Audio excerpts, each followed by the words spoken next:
ਇਸ ਵਕਤ ਬਹੁਤ ਜ਼ਿਆਦਾ ਕੁਐਰੀਜ਼, ਬਹੁਤ ਸਾਰੇ ਸਵਾਲ ਆਸਟ੍ਰੇਲੀਆ ਨੂੰ ਲੈ ਕੇ ਆ ਰਹੇ ਨੇ। ਇਹ ਵੀ ਆ ਰਿਹਾ ਕਿ ਕਿਹੜੇ ਸਾਲ ਦਾ ਪੜ੍ਹੇ ਬੱਚੇ ਦਾ ਵੀਜ਼ਾ ਲੱਗੂਗਾ, ਇਹ ਵੀ ਆ ਰਿਹਾ ਕਿ ਕਿੰਨੇ ਪਰਸੈਂਟ ਚਾਹੀਦੇ ਆ, ਇਹ ਵੀ ਆ ਰਿਹਾ ਕਿ ਕਿਸ ਤਰ੍ਹਾਂ ਦਾ ਕਾਲਜ ਤੇ ਯੂਨੀਵਰਸਿਟੀ ਹੋਵੇ, ਇਹ ਵੀ ਆ ਰਿਹਾ ਹੈ ਕਿ ਕੀ ਚੇਂਜਸ ਹੋਣਗੀਆਂ। ਅੱਜ ਉਹਨਾਂ ਦੇ ਮਾਣਯੋਗ ਪ੍ਰਧਾਨ ਮੰਤਰੀ ਵੱਲੋਂ ਇਹ ਚੀਜ਼ ਆ ਗਈ ਹੈ ਕਿ ਜਿਹੜਾ ਬੱਚਾ ਹੈਗਾ ਹੁਣ 20 ਦੀ ਜਗ੍ਹਾ ਕੰਮ ਕਰ ਸਕਦਾ, ਇਸ ਤੋਂ ਜ਼ਿਆਦਾ ਕੰਮ ਕਰ ਸਕਦਾ, 20 ਘੰਟੇ ਦੀ ਕੋਈ ਕੈਪ ਜਿਹੜੀ ਹੈ ਉਹ ਹਟਾ ਦਿੱਤੀ ਗਈ ਹੈ। ਸੋ ਇਸ ਦੇ ਨਾਲ ਹੋਰ ਕਾਫੀਆਂ ਪਾਲਿਸੀ ਜਿਹੜੀਆਂ ਹੈਗੀਆਂ ਆਸਟ੍ਰੇਲੀਆ ਲੈ ਕੇ ਆਊਗਾ, ਚੇਂਜਸ ਕਰਨ ਦੀਆਂ ਉਮੀਦਾਂ, ਸੰਭਾਵਨਾਵਾਂ, ਹੋ ਸਕਦਾ ਕਿ PR ਪਾਲਿਸੀ ਦੇ ਵਿੱਚ ਵੀ ਕੋਈ ਚੇਂਜਸ ਆਵੇ। ਸੋ ਸ਼ੁਰੂਆਤ ਕਰਾਂਗੇ, ਮੇਰੇ ਨਾਲ ਵੈਸਟ ਨੋਵ ਓਵਰਸੀਜ਼ ਤੋਂ ਪ੍ਰਦੀਪ ਜੀ ਇਸ ਮੰਚ 'ਤੇ ਮੌਜੂਦ ਨੇ।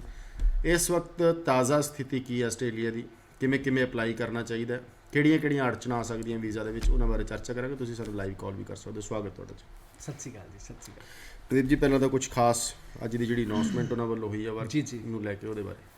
बहुत ग्रेट न्यूज़ आई है उन सभी स्टूडेंट्स के लिए जो ऑस्ट्रेलिया जाना चाहते हैं, और क्योंकि उसके पीछे एक रीज़न है कि पिछले 2 साल से बच्चा नहीं जा रहा है। तो अब वहाँ की गवर्नमेंट ने, जो फेडरल गवर्नमेंट है, उसने अनाउंस कर दिया है कि जो इंटरनेशनल स्टूडेंट्स है, जो 20 आवर्स पर वीक या जैसे 40 घंटे पर फोर्टनाइट, हर 15 दिन में 2 हफ्ते में 40 घंटे काम कर सकते थे, वो कैप अब हट चुकी है। अब आप अनलिमिटेड काम कर सकते हो। मीन्स आप किसी भी फील्ड में अनलिमिटेड काम कर सकते हो। तो ये आपके लिए गुड न्यूज़ है। इससे फ़ायदा आपको जो होने वाला है और रियली बहुत ज़बरदस्त होने वाला है, जहाँ फीस 12 14 लाख रुपए बच्चा इजीली निकाल लेगा।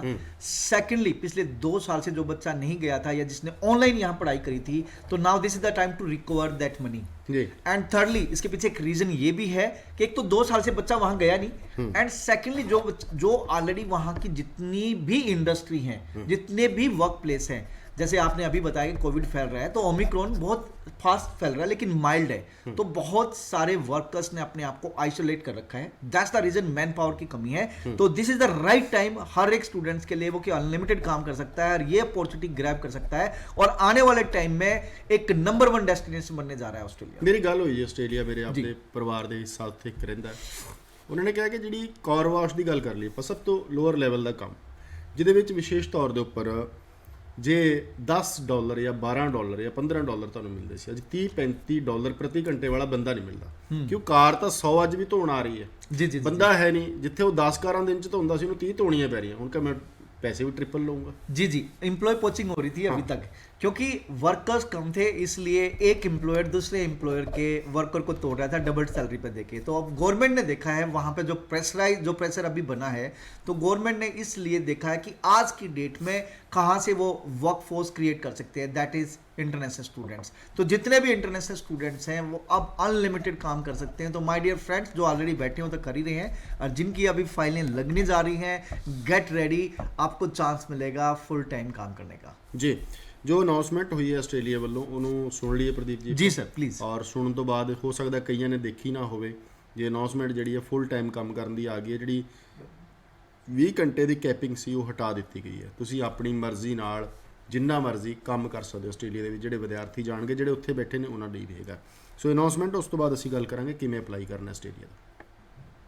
Well, before I do that, let me note that the Commonwealth has already lifted the 20-hour rule on student visa holders. That decision's already been taken. That was taken yesterday, after the meetings we had yesterday. So students will have no hour restrictions on them being able to be available for work in Australia if they're already here. I also note that students can return. That's been in place for some time now. Backpackers can also come to Australia now under those work and holiday visas. So they're able to enter the country, both of which, students and backpackers, if they are double vaccinated. And that is a necessary condition for entry into Australia. Pradeep ji, ਇਸ announcement ਨੂੰ ਆਪਾਂ ਆਪਣੀ visa ਦੀ ਦੁਰਬੀਨ ਨਾਲ ਦੇਖੀਏ ਤਾਂ ਇਹ ਸਿੱਧੀ ਇਹ ਵੀ ਅਨਾਉਂਸਮੈਂਟ ਇਸ਼ਾਰਾ ਕਰ ਰਹੀ ਹੈ ਕਿ ਉੱਥੇ ਜਿਹੜੇ ਲੋਕ ਆਣਗੇ ਉਹ ਜਿੰਨਾ ਮਰਜ਼ੀ ਕੰਮ ਕਰਨ। ਇਹਦਾ ਮਤਲਬ ਹਲੇ ਕਾਮਾਂ ਦੀ ਬਹੁਤ ਵੱਡੀ ਕਮੀ ਮਹਿਸੂਸ ਹੋ ਰਹੀ ਹੈ ਆਸਟ੍ਰੇਲੀਆ ਨੂੰ। ਨੰਬਰ 1, ਜਦੋਂ ਕਮੀ ਮਹਿਸੂਸ ਹੁੰਦੀ ਹੈ ਤਾਂ ਵੀਜ਼ਾ ਵੀ ਦਿੱਤਾ ਜਾਂਦਾ ਹੈ। ਜਦੋਂ ਵੀਜ਼ੇ ਦੇ ਵਿੱਚ ਇਸ ਤਰ੍ਹਾਂ ਦੀਆਂ ਅਨਾਉਂਸਮੈਂਟਸ ਆਉਣ ਤਾਂ ਸਾਰੀਆਂ ਚੀਜ਼ਾਂ ਪੋਜ਼ਿਟਿਵ। ਇਸ ਤੋਂ ਪਹਿਲਾਂ ਵੀ ਇੱਕ ਅਨਾਉਂਸਮੈਂਟ ਆਈ ਸੀਗੀ, ਉਹ ਬਰਖਲ ਜਿਹੜੀ ਡਿਪਲੋਮਾ ਨੂੰ ਲੈ ਕੇ, ਡਿਗਰੀ ਨੂੰ ਲੈ ਕੇ ਸੀ ਕਿ ਜਿਹੜੇ ਡਿਪਲੋਮਾ ਵਾਲੇ ਬੱਚੇ ਨੇ ਉਹਨਾਂ ਨੂੰ ਵੀ ਵਰਕ ਪਰਮਿਟ ਮਿਲੂਗਾ, ਪਹਿਲਾਂ ਨਹੀਂ ਸੀਗਾ। ਅੱਜ ਆ ਗਿਆ ਕਿ ਤੁਸੀਂ ਓਪਨਲੀ ਲੰਮਾ ਸਮਾਂ ਕੰਮ ਕਰ ਸਕਦੇ ਹੋ, ਜਿੰਨਾ ਮਰਜ਼ੀ ਸਮਾਂ ਕੰਮ ਕਰ ਸਕਦੇ ਹੋ ਹਫਤੇ ਦੇ ਵਿੱਚ, ਮਹੀਨੇ ਦੇ ਵਿੱਚ। ਹੁਣ ਉਸ ਤੋਂ ਬਾਅਦ ਇਹ ਵੀ ਸੰਭਾਵਨਾ ਹੋ ਰਹੀ ਹੈ ਕਿ ਜਿਹੜੇ ਬੱਚਿਆਂ ਦੀ ਕਿ ਸ਼ਿਕਾਇਤ ਸੀ ਕਿ PR ਡਿਲੇ ਹੈ ਜੀ, ਲੇਟ ਹੈ ਜੀ, ਔਖੀ ਹੁੰਦੀ ਹੈ, ਸ਼ਾਇਦ ਉਸ ਪਾਲਿਸੀ ਦੇ ਵੀ ਆਸਟ੍ਰੇਲੀਆ ਕੰਮ ਕਰ ਰਹੀ ਹੈ, ਬੜੀ ਜਲਦੀ ਅਨਾਉਂਸਮੈਂਟ ਕਰੂਗੀ। ਹੁਣ ਮੈਂ ਤੁਹਾਡੇ ਵੱਲ ਆਊਂਗਾ ਜੀ। ਖਬਰਾਂ ਪੋਜ਼ਿਟਿਵ ਨੇ, ਖਬਰਾਂ ਬਹੁਤ ਪੋਜ਼ਿਟਿਵ ਨੇ, ਬੱਚਿਆਂ ਲਈ ਸੁਨਹਿਰੀ ਗੋਲਡਨ ਓਪਰਚੁਨਿਟੀ ਪੈਦਾ ਹੋਈ ਹੈ। ਕਿਵੇਂ ਜਾਈਏ ਆਸਟ੍ਰੇਲੀਆ, ਇੱਕ ਸਧਾਰਨ ਜਿਹਾ ਸਵਾਲ ਹੈ, ਪਰ ਇਹਦੇ ਵਿੱਚ ਬਹੁਤ ਕੁਝ ਲੁਕਿਆ ਹੈ ਜੀ। ਤੁਸੀਂ ਕੀ ਚੈलेंजेस ਦੇਖਦੇ ਹੋ ਆਸਟ੍ਰੇਲੀਆ ਦੇ ਵੀਜ਼ਾ ਦੇ ਵਿੱਚ? देखिए, आज की डेट में चैलेंज कुछ नहीं है, बशर्ते अगर आप जेन्युइन स्टूडेंट हो और आपके पास फंड्स अवेलेबल हैं, चाहे आपके पास पुराने हैं चाहे करंट के हैं, हर एक एक्सेप्टेबल है। एक कंसल्टेंट का ठीक होना बहुत ज़रूरी है। मैं ये नहीं कहता कि आप वेस्टर्न ओवरसीज से ही फाइल लगवाएं, लेकिन मैं ये ज़रूर बोलना चाहूँगा कि भाई जहाँ पे आज की डेट में एम्बेसी वीज़ा देने के लिए रेडी है, लेकिन कुछ ऐसे कंसल्टेंट जो फेक डॉक्यूमेंट लगाएंगे उससे आपका करियर स्पॉइल हो सकता है। माइट भी किसी ऐसे स्टूडेंट का जिसका वीज़ा नहीं लगना था उसका वीज़ा लग गया, वो चले गया, लेकिन अगर कहीं ना कहीं फाइल फड़ी गई तो वो कंसल्टेंट जब उसके दायरे में आएगा तो जितने भी जेन्युइन स्टूडेंट्स हैं उसका वीज़ा रिजेक्ट हो सकता है। तो माय डियर फ्रेंड, एक कंसल्टेंट जो पैसे की बात ना करे, जो आपके करियर की बात करे, उससे वीज़ा लेना जरूरी है। अब किस किस प्रोफाइल को वीज़ा लगेगा, मैं चाहता हूँ कि भाई एक बार वेस्टर्न ओवरसीज जरूर विजिट करें, ताकि आपने फाइल लगवानी नहीं लगवानी हो बात की बात है, लेकिन एक प्रॉपर काउंसलिंग होनी बहुत ज़रूरी है। जब एक स्टूडेंट हमारे पास आता है तो हम पूरी एक चेकलिस्ट स्टूडेंट को देते हैं, एडमिशन के लिए भी और फाइलिंग के लिए भी।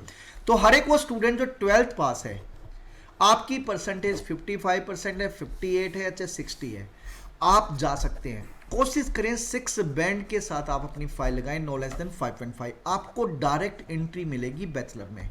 लेकिन अगर आपके 5.5 बैंड भी है, नो लेस देन 5, और आपकी प्रोफाइल चंगी, आपकी परसेंटेज ठीक है, आप 2020 पास आउट हो, 2021 पास आउट हो, तो आप डिप्लोमा में भी एडमिशन ले सकते हैं। अब डिप्लोमा की बात करें तो कोशिश करें पहले गवर्नमेंट कॉलेज जो टेफ है उसमें आप फाइल लगाएं। उसमें बहुत सारे प्रोग्राम्स हैं जिसमें आप चाहे नॉन मेडिकल वाले तो ऑटोमोटिव है, IT है, इलेक्ट्रिकल है, मैकेनिकल है, इस टाइप के। अगर आप आर्ट वाले बच्चे तो हॉस्पिटल मैनेजमेंट है, अगर कॉमर्स वाले तो अकाउंटिंग है, बिजनेस मैनेजमेंट है, मेडिकल वाले हैं तो नर्सिंग है, या फिर आपका डेंटल है, या हेल्थ केयर के हैं, इस टाइप के प्रोग्राम में आप एडमिशन ले सकते हैं। तो डिप्लोमा वाले बच्चे भी जा सकते हैं, go for the government college जिसको टेप बोलते हैं। उसके बाद आप किसी प्राइवेट कॉलेज को भी देख सकते हैं अगर वहाँ आपका एडमिशन नहीं होता, फीस स्ट्रक्चर बहुत कम रहेगी। और जो बच्चे जिनकी परसेंटेज अच्छी है तो try to take the admission directly in the bachelor program, bachelor में आपका एडमिशन हो जाएगा, या फिर डिप्लोमा लीडिंग टू डिग्री में भी जा सकते हो, एडवांस डिप्लोमा में जा सकते हो, डायरेक्ट बैचलर में भी जा सकते हो। अब वो बच्चे जो ग्रेजुएट हैं, तो जहाँ मैंने 12th की बात करी, 2019 पास आउट या 2020 pass out, 6 band no less than 5.5, लेकिन अगर 2020 पास आउट हो लेकिन 5.5 बैंड भी है और परसेंटेज अच्छी है तो आप तब भी एडमिशन ले सकते हैं। जो बच्चे ग्रेजुएट है कोशिश करें कि आपकी परसेंटेज 55% एंड अबव हो, लेकिन 50% वाला बच्चा भी एक्सेप्टेबल है। और आप चाहे 2015 पास आउट है, चाहे 2014 पास आउट है, या 2016, 17, 18 जब भी पास आउट है, नो वरी, लेकिन ये गैप आपको बताना होगा, गैप में आपने क्या किया। गैप में आपके पास रिलीवेंट वर्क एक्सपीरियंस है, आपके पास डॉक्यूमेंटेशन है गैप की, तो डेफिनेटली आप मास्टर्स प्रोग्राम में एडमिशन ले सकते हैं। वहाँ आपको 6.5 बैंड नो लेस देन 6 लेने होंगे, but there are some university जो 5.5 बैंड नो लेस देन 5.5 पे भी एडमिशन देंगी, कुछ यूनिवर्सिटी 6 पे भी देंगी, और एक आध यूनिवर्सिटी ऐसी भी है जो मास्टर्स में admission 6 band no less than 5.5 पे भी देगी। तो वो एक प्रॉपर लिस्ट है, आप वेस्टर्न ओवरसीज के नियरेस्ट ब्रांच में आइए, आपको एडमिशन होगा। दूसरा, अगर आप ग्रेजुएट हैं और मैरिड हैं तो आप अपने डिपेंडेंट को भी साथ लेके जा सकते हैं। यहाँ पे 1 साल की ट्यूशन फीस, 1 साल की लिविंग कॉस्ट और रिटर्न एयरफेयर। जो बच्चे डिप्लोमा के लिए जा रहे हैं 16-17 लाख के फंड दिखाने हैं, जो बैचलर के लिए जा रहे हैं 25-26 लाख के फंड दिखाने हैं, जो मास्टर्स के लिए जा रहे हैं अगेन 27-28 लाख के फंड। अगर आप मैरिड हैं और स्पाउस को साथ लेके जा रहे हैं तो 30-32 लाख के फंड आपको दिखाने होंगे। अगर आपके बेबीज भी हैं तो बेबी के लिविंग कॉस्ट और रिटर्न एयरफेयर तकरीबन 35-36 लाख के फंड आपको दिखाने होंगे। 3 महीने पुराने फंड हो वेल एंड गुड है, अगर करंट है तो सोर्स हो वेल एंड गुड है, अगर सोर्स नहीं है तब भी एक्सेप्टेबल कुछ यूनिवर्सिटी आज की डेट में कर रही है। तो जेन्युइन कंसल्टेंट, और जेन्युइन कंसल्टेंट आपकी प्रोफाइल अगर असेस करके आगे यूनिवर्सिटी में या कॉलेज में एडमिशन कराता है, दैट्स द गुड थिंग। लेकिन एक चीज़ का और मैं फिर बोलना चाहूँगा, किसी कंसल्टेंट को कैश मत देना, ट्यूशन फीस कैश मत देना, जो भी देना है डायरेक्ट यूनिवर्सिटी या कॉलेज के अकाउंट में देना है। जी हेलो जी, सत श्री अकाल, सवाल पूछ लो प्लीज़। हाँ जी, अभी ऐड हाँ जी हाँ जी, तो सर ਸਟੱਡੀ ਵੀਜ਼ੇ ਬਾਰੇ ਨੌਲੇਜ ਲੈਣੀ ਥੋੜੀ ਜਿਹੀ, ਮਤਲਬ ਫਾਈਲ ਲਗਾਉਣੀ ਬੇਟੀ ਦੀ। ਕਿਹੜੇ ਕੰਟਰੀ ਦਾ ਜੀ? ਹਾਂਜੀ, ਕਿਹੜੇ ਕੰਟਰੀ ਦਾ? ਆਸਟ੍ਰੇਲੀਆ ਦਾ। ਹਾਂਜੀ ਪੁੱਛੋ ਜੀ, ਕੀ ਸਵਾਲ ਹੈ? ਹਾਂਜੀ ਸਰ, ਅभी बेटी +2 पास है 2019 ਚ। ਹੂੰ 8 जी। की। परसेंटेज और आइल्स में स्कोर कितना है? ਪਰਸੈਂਟੇਜ ਕਿੰਨੀ ਹੈ ਬੇਟੀ ਦੀ +2 ਦੇ ਵਿੱਚ? 82%। ਹੈ ਜੀ 82%। 82%। और 2019 पास आउट? ਹਾਂਜੀ। और आइल्स या पीटी में स्कोर? ਹਾਂਜੀ ਆਇਲਸ ਪੀਟੀ ਕੀਤੀ ਹੈ ਜੀ? ਹਾਂਜੀ, ਆਇਲਸ ਜਾਂ ਪੀਟੀ ਕੀਤੀ ਹੈ? ਆਈਲੈਟਸ ਕੀਤੀ ਹੈ। ਕਿੰਨੇ ਕਿੰਨਾ ਬੈਂਡ ਨੇ? 6 ਪੁਆਇੰਟ 6 ਇੱਕ ਤੋਂ ਸਾਰਾ 5.5 ਜੀ 1 ਰੀਡ ਹੋ ਤੋਂ। चले ठीक है जी, एक्सेप्टेबल हो, आप एक्सेप्टेबल हो, लेकिन परसेंटेज थोड़ी सी वीक है 52%। लेकिन दिस इज़ द टाइम, इस टाइम पे वीज़ा लग सकता है और लग जाएगा। आप किसी चंगी यूनिवर्सिटी में एडमिशन ले लें या किसी गवर्नमेंट कॉलेज में या प्राइवेट कॉलेज में भी एडमिशन हो रहा है, कोई दिक्कत नहीं है। आपका अगर आपके पास फंड्स अवेलेबल हैं और पेरेंट्स के पास एनुअल इनकम जिसमें ITR या तहसीलदार इनकम सर्टिफिकेट ये ठीक है, तो एक्सेप्टेबल है। आपका ऑफर लेटर भी आ जाएगा और आपकी फाइल भी लग जाएगी और आपका वीज़ा भी लग जाएगा। तो आप पे यहाँ पे काम करिए, चाहे तो डिप्लोमा लीडिंग टू डिग्री में डाल लीजिए या फिर डायरेक्ट बैचलर्स में, क्योंकि परसेंटेज कम है तो कोई आपको हायर एजुकेशन में मोस्टली यूनिवर्सिटीज़ एडमिशन नहीं देंगी। डिप्लोमा लीडिंग टू डिग्री में ले लें या फिर माइट भी कुछ प्राइवेट कॉलेज जिनके पास बैचलर्स है उसमें आपका एडमिशन हो सकता है। फंड्स आपके पास होने चाहिए, आप अभी फाइल लगाइए, आपके वीज़ा की पॉसिबिलिटीज़ पूरी है। ਕਾਲ ਲਵਾਂਗੇ ਜੀ, ਉਸ ਤੋਂ ਬਾਅਦ ਕੁਝ ਸਵਾਲ ਪਿਛਲੀ ਕਾਲ ਦੇ ਵਿੱਚੋਂ ਨਿਕਲੇ ਨੇ। ਹੈਲੋ ਜੀ, ਹੈਲੋ ਪ੍ਰਦੀਪ ਜੀ, ਪਿਛਲੀ ਪ੍ਰੋਫਾਈਲ ਜਿਹੜੀ ਡਿਸਕਸ ਕੀਤੀ ਸੀ ਉਹਦੇ ਵਿੱਚੋਂ ਮੇਰੇ ਦੋ ਸਵਾਲ ਨੇ। ਪਹਿਲਾ ਇਹ ਹੈ ਕਿ ਮੰਨ ਲਓ ਆਰਟਸ ਵੀ ਹੈ ਜਾਂ ਕੁਝ ਵੀ ਹੈ, ਸਕੋਰ ਸਬਜੈਕਟ ਕਿੰਨਾ ਮਾਇਨੇ ਰੱਖਣਗੇ ਆਸਟ੍ਰੇਲੀਆ ਦੇ ਵਿੱਚ? देखिए सर, अगर मैं नॉर्मल बात करूँ तो मेजर 4 सब्जेक्ट्स होने चाहिए, लेकिन है क्या कि अगर यूनिवर्सिटी या कॉलेज एक्सेप्ट कर रहा है तो पॉसिबिलिटीज़ बहुत हाई हैं कि बच्चे का वीज़ा लग जाएगा। दूसरा, आप थोड़ी सी ये चीज़ें भी इग्नोर कर सकते हैं कि पिछले 2 साल से बच्चा नहीं गया है और वहाँ पे जैसे हमने ये प्रोग्राम स्टार्ट किया था तो मैन पावर की शॉर्टेज के साथ शुरू किया था। तो आज की डेट में जितने भी बच्चे जेन्युइन तरीके से फाइल पुट करेंगे, अगर आपकी परसेंटेज भी वीक है तो हाई पॉसिबिलिटी है कि आपका वीज़ा लग जाएगा। हाँ, आने वाले टाइम में 6 महीने बाद या साल बाद सिचुएशन चेंज होने वाली है, तो this is the right time. अगर आपकी परसेंटेज भी वीक है और आपके पास फंड्स जेन्युइन है, आपके पास एकेडमिक डॉक्यूमेंट जेन्युइन है, तो आप अपनी फाइल लगा सकते हैं। हाई पॉसिबिलिटी है वीज़ा आएगा। किस इनटेक ली फाइल लोगे? देखिए, फैब इनटेक है, फैब के बाद जुलाई है, तो फैब इनटेक में भी अभी स्टिल एप्लीकेशन एक्सेप्ट हो रही है, लेकिन ਤੁਹਾਨੂੰ ਲੱਗ अगर ਰਿਹਾ आपके कि फंड्स अगर रेडी है ਇੱਕ तो आप month फाइल ਦੇ लगा ਵਿੱਚ सकते ਕੀ हो। ਕੁਝ ऑफर ਦਾ आना, फीस भरनी, जीटी क्लियर होनी, सीओई ਦਾ आना? देखिए, मैंने फ्राइडे को एक ऑफर लेटर अप्लाई किया था और आज है मतलब सॉरी फ्राइडे तो आज है, तो मैंने 3 दिन पहले ऑफर लेटर अप्लाई किया था वेडनेसडे को। आज फ्राइडे है, मेरे पास ग्रिफिथ यूनिवर्सिटी का और लाट्रोब यूनिवर्सिटी का ऑफर लेटर आ गया। तो कितने क्विक रिस्पांस वो दे रहे हैं आज की डेट में। अब जैसे ही इसके फंड्स रेडी होंगे, आगे जाएंगे 2 3 4 5 दिन में, हफ्ते में मैक्सिमम इसकी जीटी अप्रूवल आ जाएगी, फीस पे करेगा, सीओई आ जाएगी, फाइल लग जाएगी।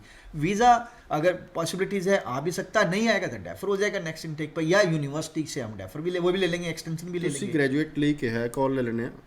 ਤੁਸੀਂ ਗ੍ਰੈਜੂਏਟ ਲਈ ਕਿਹਾ ਕਿ ਤੁਸੀਂ ਭਾਵੇਂ 12 13 14 15 पास आउट हो पर एक्सप्लेनेशन देनी पैनी, एक्सपीरियंस होना चाहिए जी। आपके पास जब तक आप गैप फिल कर रहे हैं तब तक आप, मेरा सवाल है प्लस 2 eligible वाला है। ਲਈ है कि जे प्लस 2 वाला बच्चा 18 या 19 पास आउट है, कितनी पॉसिबिलिटी है? देखिए 2020 तो जैसे मैं अभी बता रहा हूँ, पिछले तकरीबन 1 मंथ पहले मैं ओबराय होटल में, हम थे ऑस्ट्रेड की मीटिंग में और इवन के हाई कमीशन भी वहाँ पे था। तो उसमें वीज़ा ऑफिसर से मेरा सबसे पहला क्वेश्चन यही था कि जी जो बच्चे गैप है उसका क्या होगा। तो उन्होंने बोला था 2020 पास आउट जो बच्चे 12th पास है तो एक्सेप्टेबल है, लेकिन अगर 2018-19 भी पास आउट है और उसमें आपका कोई गैप की एक्टिविटी आपके पास है तो पॉसिबिलिटीज़ है, लेकिन हर एक यूनिवर्सिटी एक्सेप्ट नहीं करेगी। लेकिन अगर आप ग्रेजुएट है और आपका गैप है और गैप में आपने काम किया है तो हाई पॉसिबिलिटीज़ है, क्योंकि इंडिया में भाई साहब 12th के बाद जॉब पॉसिबिलिटीज़ बहुत कम होती है, बिल्कुल, बिल्कुल। ग्रेजुएशन के बाद होती है। तो एम्बेसी का एक माइंड सेट है कि जो बच्चा 12th पास है वो बैचलर ही करेगा और जो बच्चा ग्रेजुएट है वो काम की तरफ जा रहा है। तो दैट्स द रीजन ਜੀ। ਅੱਛਾ ਪ੍ਰਦੀਪ ਜੀ, ਤੁਸੀਂ ਇੱਕ ਗੱਲ ਕਹੀ ਕਿ ਡਿਪਲੋਮਾ 16-17 ਲੱਖ, ਡਿਗਰੀਆਂ 20 ਤੋਂ ਸ਼ੁਰੂ ਲੈ ਕੇ 28-30 ਤੱਕ ਵੀ ਜਾ ਰਹੀਆਂ, ਸਪੌਸ ਕੇਸ ਦੇ 30-32 ਦੇ ਫੰਡ ਚਾਹੀਦੇ ਆ। ਇਹ ਫੰਡਾਂ ਦੀ ਡੈਫੀਨੇਸ਼ਨ ਕੀ ਹੈ? ਪੁਰਾਣੇ ਤੁਹਾਡੇ ਆਪਣੇ ਖਾਤੇ ਚਾਹੀਦੇ ਕੀ ਹੈ? देखो, हाई कमीशन एक चीज़ ਸਭ ਤੋਂ ਜ਼ਿਆਦਾ ਰੇਡ ਕਾ ਆਸਟ੍ਰੇਲੀਆ 'ਚ ਫੰਡਾਂ ਦਾ ਪੈਂਦਾ। फंड का हाई कमीशन एक चीज़ बोलता है कि आपके पास जो फंड्स हो जेन्युइन असेसेबल हो। जेन्युइन असेसेबल का मतलब उन्होंने कहीं ये नहीं लिखा कि 3 महीने पुराने हो, 4 महीने पुराने हो, या फिर आपके पेरेंट्स के अकाउंट में हो। तो अब उन्होंने यूनिवर्सिटी जो एजुकेशन प्रोवाइडर्स हैं उनको ऑलरेडी गाइड कर रखा है कि भाई फंड्स जेन्युइन असेसेबल हो, अब आपके ऊपर है, आप करंट फंड भी ले सकते हो, आप 3 महीने पुराने भी ले सकते हो, लेकिन आइडियल 3 मंथ फंड पुराने हैं तो वेल एंड गुड है। तो अगर आपके पास फंड्स हैं और वो जेन्युइन असेसेबल है, वो आपकी मतलब यहाँ पे अगेन मैं बोलना चाहूँगा कि इंडियन कल्चर के हिसाब से वीज़ा ऑफिसर जो है वो भी इंडियंस ही बैठे हैं मोस्टली, ठीक है, उनके हिसाब से उनको पता है कि जो चाचा ताऊ पैसे दिखा रहा है या फिर कोई फ्रेंड सर्कल में पैसा दिखा रहा है तो वो जेन्युइन असेसिबल वाली चीज़ नहीं है। कोई किसी को इतना पैसा नहीं देता।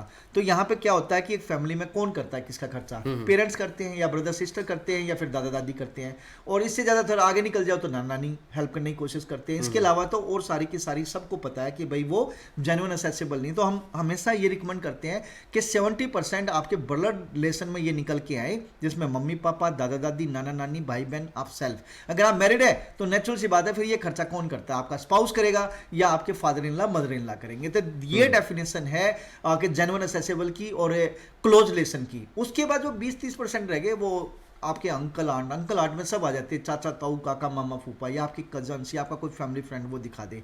अब ये फंड्स जितने पुराने हो उतने बेटर है, लेकिन अगर करंट फंड भी है, सोर्स आप दे सकते हो तो वेल एंड गुड है। घर दी इनकम दा होना, हाँ ये फंडां दा बहुत वखरा है, इनकम दा होना कितना लाजमी है। देखिए एम्बेसी बोलती है कि आप मास्टर्स में जा रहे हो 2 साल का प्रोग्राम है, बैचलर्स में जा रहे हो 3 साल का प्रोग्राम है, 1 साल के फंड्स तो आपने दिखा दिए। What about the next year, next year के फंड्स आप कहां से लेके आओगे? तो वो देखना चाहते हैं कि आपकी रीपे कैपेसिटी क्या है। रीपे कैपेसिटी का मतलब ये है कि आपकी फैमिली में जो भी पर्सन लोग हैं जो आपको स्पॉन्सर कर रहे हैं वो किस ऑक्यूपेशन से जुड़े हुए हैं और उसके क्या डॉक्यूमेंट है। तो कोई बिजनेस करता तो ITR है, एग्रीकल्चर है तो आपका तहसीलदार इनकम सर्टिफिकेट या ITR है, गवर्नमेंट जॉब है फॉर्म 16 या ITR है। तो ये चीजें मतलब एनुअल इनकम मीन्स वो चाहते हैं कि भाई अगले साल आप मेरे कंट्री पे बोझ ना बने, इसलिए आपकी फैमिली की इनकम देखना जरूरी है। तो वी ऑलवेज रिकमेंड कि आपकी 8 से 10 लाख रुपए की फैमिली की एनुअल इनकम होनी चाहिए। तो एम्बेसी समझती कि नेक्स्ट ईयर ये ट्यूशन फीस जो है बच्चे की पे कर सकते हैं जी। अच्छा प्रदीप जी, थोड़ा जिहा हुण ये समझाओ कि जिन्हां ने फरवरी च दाखले लेने, समा घट है, तो की कुछ डॉक्यूमेंट इकट्ठे करके फटाफट अप्लाई कर सकते? जी माय डियर, मैं अगेन बोलना चाहूँगा हाई कमीशन बहुत पॉजिटिव आज की डेट में। पिछले 2 साल से बच्चा नहीं गया, वहाँ मैन पावर की शॉर्टेज है। तो आज की डेट में वो इंटरनेशनल स्टूडेंट्स को बहुत इंपॉर्टेंस दे रहे हैं। जैसे पहले ही हम अनाउंस कर चुके हैं, वहाँ की जो गवर्नमेंट है, जो फेडरल गवर्नमेंट है, जो वहाँ के प्राइम मिनिस्टर, वो ऑलरेडी उसकी आपने क्लिप भी देख ली है जिसमें उन्होंने खुद बोला है कि अब कोई कैप नहीं है, मतलब इंटरनेशनल स्टूडेंट्स अनलिमिटेड काम कर सकता है। तो जो बच्चा फेब इनटेक के लिए अप्लाई करेगा तो यूनिवर्सिटीज और कॉलेज भी जल्दी आपको ऑफर लेटर देंगे। आपके एकेडमिक डॉक्यूमेंट रेडी हो, आपका पासपोर्ट और आपकी इंग्लिश लैंग्वेज एबिलिटी जिसमें IELTS, PT या टफल का स्कोर, इसके साथ अपना ऑफर लेटर अप्लाई करें। ऑफर लेटर आने के साथ साथ अपने फंड्स रेडी रखें और पेरेंट्स की या जो स्पॉन्सर कर रहे हैं उसकी इनकम टैक्स रिटर्न, मतलब जिसको एनुअल इनकम बोलते हैं या तहसीलदार इनकम सर्टिफिकेट रेडी रखो। जैसे आपका GT क्लियर होता है तो GT क्लियर होते ही आप अपनी फीस पे करो, फीस पे करके अपनी COE लेके फाइल लगा दो। हाई पॉसिबिलिटी है कि टाइमली आपका वीज़ा आ जाएगा। जी प्रदीप जी, थोड़ी जी होर लास्ट क्वेश्चन, 1 मिनट का समा बचा हैगा। जुलाई ਲਈ जिन्हों ने अप्लाई करना है उन्होंने वास्ते घर दे विचों ही फंड मेनटेन करने बड़े सौखे हैं जो अज एनरोल होंगे? बहुत ईजी है जी, बहुत ईजी है। देखिए हर एक बच्चे के पास सिस्टम होता है, आपने बट वो पैसे इधर उधर लगा रखे हैं, किसी को रिश्तेदार को दे रखे हैं, आपके पास आड़ती पे पड़े हैं, या फिर आप क्या नाम है किसी और जगह प्रॉपर्टी में आपने इन्वेस्ट कर रखा है। तो प्लीज़ उस पैसे को इकट्ठा करके अपने पेरेंट्स के अकाउंट में आप डाल दीजिए। आप आड़ती से ले लीजिए, आपने रिश्तेदार को ब्याज पे दे रखे वहाँ से ले लीजिए, आप प्रॉपर्टी पर लोन ले लीजिए, आप एग्रीकल्चर लोन ले लीजिए, या फिर आपके पास जो गवर्नमेंट जॉब में अगर आपके पास पैसा GPF, PPF, EPF में पड़ा है तो वहाँ से निकाल लीजिए। तो मैनेज आप इजीली कर सकते हैं। सो शुक्रिया जी, थैंक यू। उम्मीद करांगे अज का शो आस्ट्रेलिया जाने वाले बच्चों लिए काफ़ी लाहेबंद होगा। फरवरी इनटेक, जुलाई इनटेक लिए जाना चाਹੁੰਦੇ हो, किसी भी एक्सपर्ट्स की राय ले भी ना नहीं जाना, इस बार अखां बंद करके नहीं जाना। पिछले साल 2-3 सालों के बहुत बच्चों का नुकसान होया। जे अगे दरवाजे खुले ने तो उन्हों का असीं भी एक लीगल तौर पर स्वागत करिए, सही तरीके नाल विदेश जाइए, दड़ा सट्टा लाने की कोशिश ना करिए, सारे कागज़ां समेत सही तरीके नाल जाके अपना फ्यूचर तय करिए। दर्शकों का धन्यवाद। शो तो बाद भी वैस्टर्न ओवरसीज़ दे नाल तुसीं किसी भी तरह की गलबात यूरोप नूं लैके, आस्ट्रेलिया नूं लैके, UK नूं लैके, कैनेडा नूं लैके कर सकते हो। शो इत्थे खत्म करांगे। अपने दोस्त रणवीर संधू नाल धन्यवाद। सत श्री अकाल।